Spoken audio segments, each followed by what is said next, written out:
Good morning. I'm Gord Long with GordonTLong.com.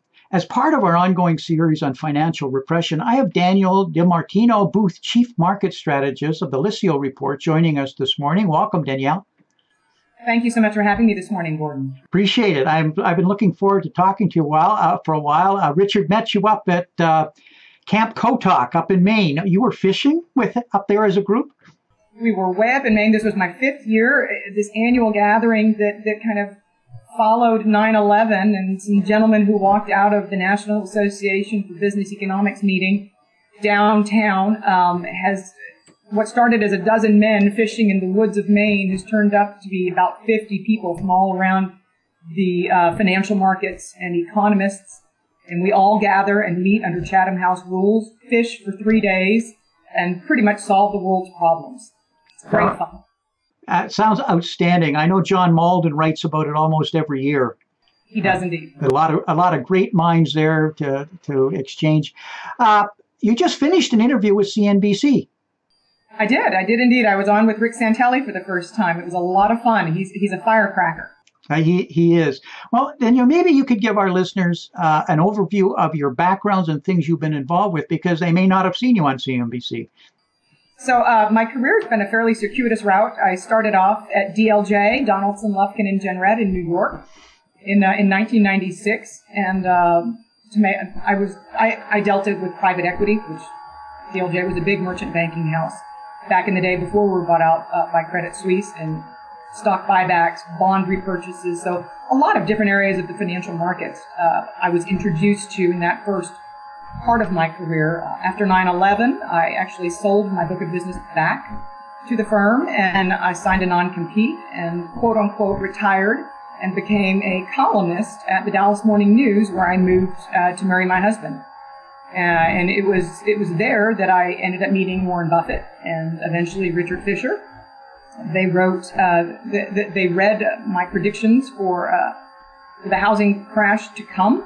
And that was how I ended up landing at the Federal Reserve Bank of Dallas, where I have served as an advisor to Richard Fisher for the better part of the last decade. I left the Fed a few months ago, and I'm now writing with the Liscio Report. I'm their chief market strategist. If any of your viewers read Barron's on the weekends, you'll be familiar with Philippa Dunn and Doug Henwood and the great work that they've done on the labor market and on retail sales with their own proprietary data set. And I have added on to the team, and I'm writing weekly commentaries that are getting quite a bit of notice and attention, and it's great fun. So that's my brief introduction. Well, I have some questions about Fed policy, and now with your background with Fisher, I'm really looking forward to him, specifically on quantitative easing. But before we do, we're here to talk about financial repression as part of our ongoing series, and I wonder if you could share, do you have any views on it, ideas on it, or what does it mean to you when people use that terminology?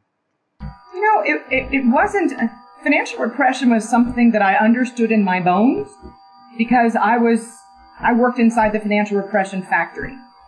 So it was something that I could describe to you innately, because it angered me so much. But it really wasn't until the now infamous Swiss Re report came out that said that upwards of $500 billion in savings had been foregone. Correct. Thanks to quantitative easing. And that's really the first time I'd seen any organization take a stab at the damage that's been wrought by keeping interest rates too low for too long. I'll share with you an anecdote that has disappeared. You know, when I was growing up in the summertime, I would go with my grandmother in Connecticut to her community bank. And I recall, like it was yesterday, that she would be able to take out a 5-year jumbo CD. And that was part of how Grandma and Grandpa retired and were able to live on a fixed income. Those days are gone.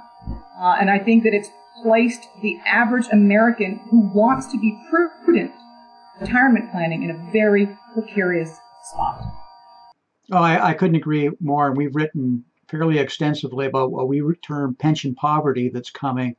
Because as we move from defined benefits to contributory benefits, 401ks of not $18,500 average citizen, it's not there. The payments, as you mentioned, the $500 billion I have a lot of people I know that have retired that have been forced back to work as professionals because they're not getting the income. So two of the three stool legs that we've always planned on from retirement have disappeared, which leaves us Social Security. And in that in itself, there's a whole series of issues. That's a can of worms. I don't know if we've got enough time today to go over all that. That is a long subject. So therefore, there's a serious problem coming in pensions for those that even may have done it. Never mind the unfunded liabilities of a lot of public and private pensions where the money's not there. So a big discussion. But it gets back to dead policy that drove all this. And I wonder if quantitative easing. Before the show, we were talking about, to me, it's brought on unintended consequences, moral hazard. Them in itself have led to blatant mispricing of risk. Without a doubt. And so, and malinvestment, lack of price discovery, I'm seeing on a day-to-day basis. I know you feel similarly, but could you give us your views on that, and also what the Fed's perspective is on it as an insider? So I don't think that there's a deep enough, well, obviously there's not a deep enough appreciation of malinvestment at the Fed. It's as if Ludwig von Mises never walked the planet. We all learned from him, those of us who admire his work, I'm one of them, that malinvestment basically obfuscates price discovery. And I started using the word obfuscation so much, and it's not an easy word to say, that I ended up looking up the true Latin meaning, and it means to darken over. And that's basically what, since 1987, I would argue, easy monetary policy has accomplished. It's accomplished the darkening out, the hiding behind, the inability of markets to price risk. And that's criminal.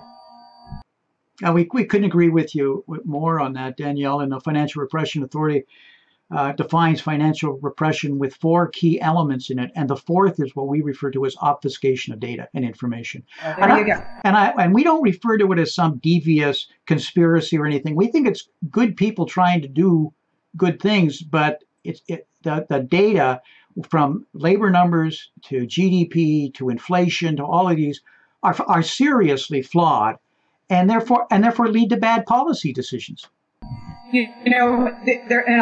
I'll digress for a minute here.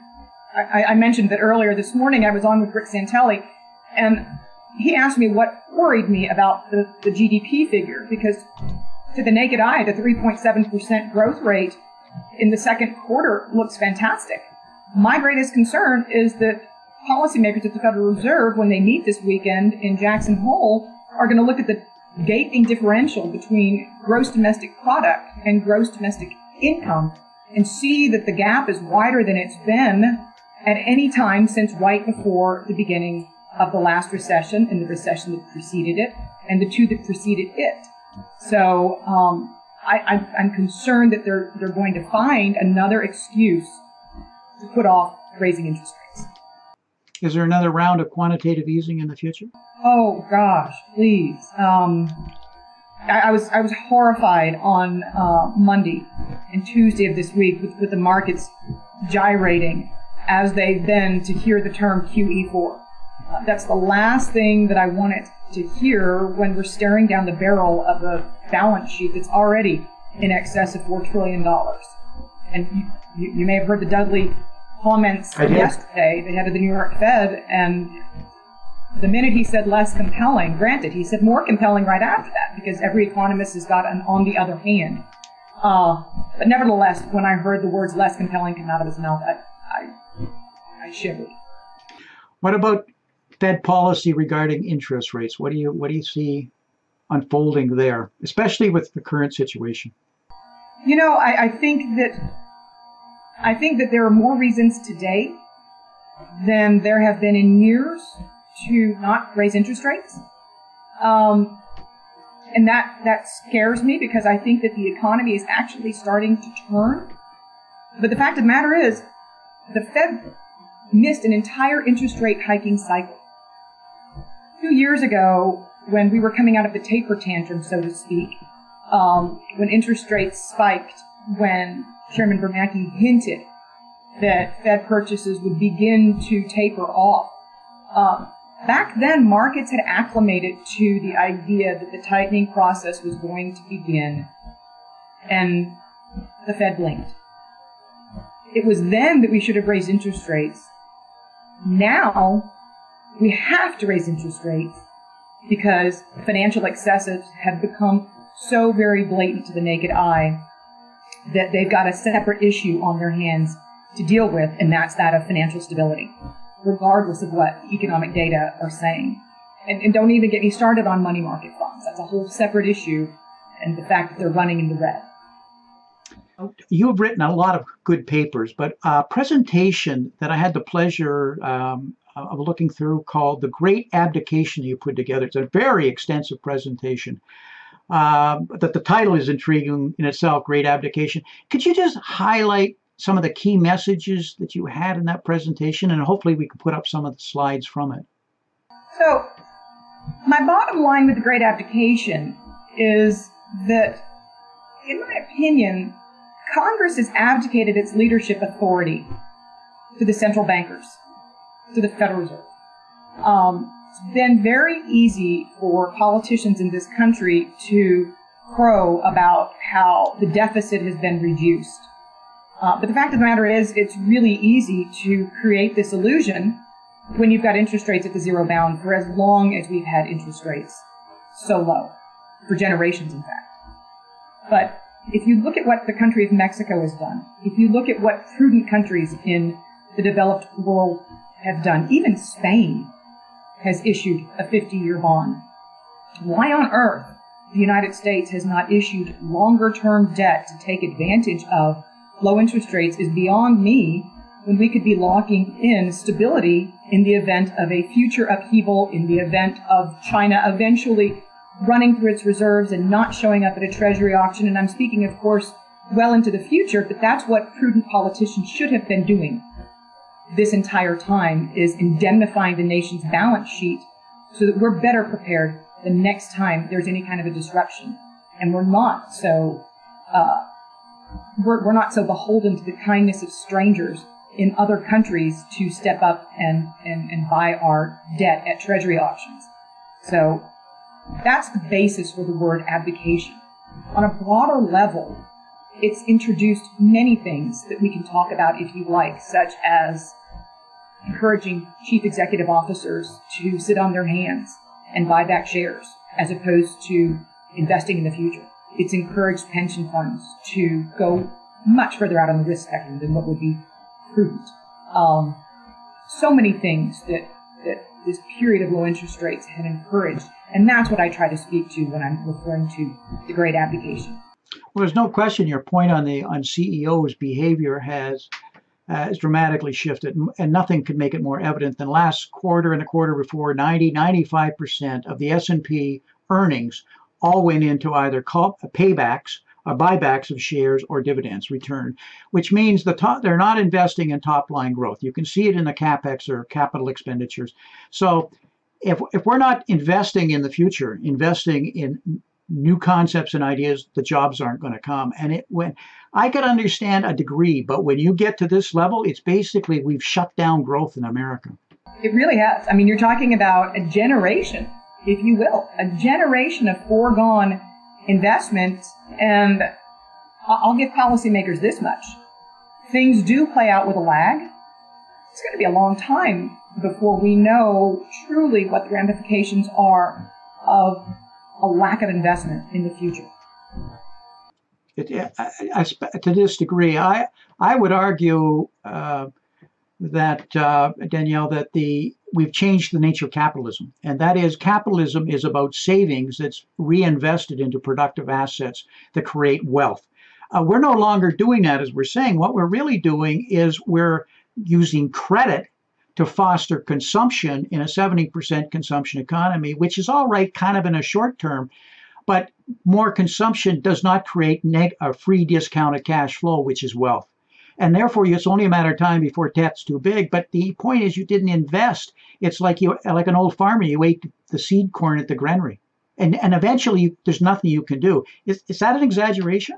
I don't think it's an exaggeration. I really don't. Look, take the most basic example. My parents are baby boomers. they had to scrape up the 20%, borrow from their in-laws to put the down payment on their first home. And the game plan back then was to pay off the mortgage before you retired so that you were able to live on a fixed income. Consider that the average 70-year-old today is shouldering $80,000 of mortgage debt.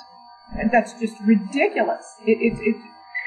But that gives you one idea of how encouraging credit instead of encouraging savings, what that has done and how much that has some of the worst consequences of encouraging debt instead of savings. So here we have 70-year-old pensioners that are supposed to be living on that fixed income that don't have it and have mortgages they shouldn't have theoretically. And so the young people themselves have got student loans that they can't handle. So therefore they're hesitant in getting into the housing market itself. So obviously this all feeds on itself. And it all stems in my mind from just flawed policy. I call it monetary malpractice, but I believe it's well-intentioned, just misdirected. Gordon, with all due respect, I'm tired of those words. I'm tired of well-intentioned. At some point, I think policymakers need to look in the mirror and realize that well-intentions wandered off the reservation. Really, it has. At some point, they have to recognize that they've done more harm than good, and even though they might have started out with good intentions, it's not where we've ended up. So either they're blind or complicit. Either way, it's wrong. I think most would side with complicit, but there's guilty in here and of something of very serious consequences, and our next generations are going to have to live with this fallout because this is not going to be fixed easily, and we could face massive long-term issues from this. I don't think we will face them. Danielle, sorry, you were going to say something. Well, I was just going to raise the issue of it's not just younger generations who are going to pay the price. It's actually the baby boomers who will also pay the price because we've lost an entire generation of first-time homebuyers because of the things that you mentioned before, because of student debt being as high as it is, because of the phantom inflation that's not recognized in the Fed's inflation metrics, which is renting an apartment or buying a home. They're both more expensive than they've ever been, and there's serious inflation there. But my point is, the baby boomers are going to suffer the brunt of some of the decisions that have been made because you've not just by extinguishing a generation of first-time home buyers, you therefore will not have a move-up generation that follows in order to buy the baby boomers' McMansions when they eventually need to monetize the biggest asset and sell their homes. And what we're seeing is property taxes now are going up at a phenomenal rate because the local and state, but at the local level, the only way they can't print money like the Federal Reserve, et cetera. The only way they can balance the books is they've got to do it out of property taxes, and their costs are going up. And the point I would make here is then they didn't fund all their pensions. They're completely, more or less, unfunded. My little town in New England, we have 3 fire chiefs, 2 chief of police, and 55 constables. On any given day, 15 show up, and 1 chief and 1 police fire chief. Why? Pensions. Now, they're not quite 100%, but they weren't budgeted. And now where's that money going to come from? So these yuppie palaces, if I can call them that, suddenly the mortgage may be cheap, but who can afford them? And the young kids going on today, I'm consistently hear this from everybody. They have to face 20% down. They don't even have that with student loans, but they don't have jobs. Most of them they don't feel, if they do, they're very, very concerned. So there's a housing issue here that seems to be potentially in the wings. Well, let's put it that way. But we don't want to get too negative here, Danielle. There's probably some good news in all of this, but we have to wrap. Are there any key messages you'd like to leave with our listeners? I try and steer myself away from politics to the extent that I'm capable of doing that.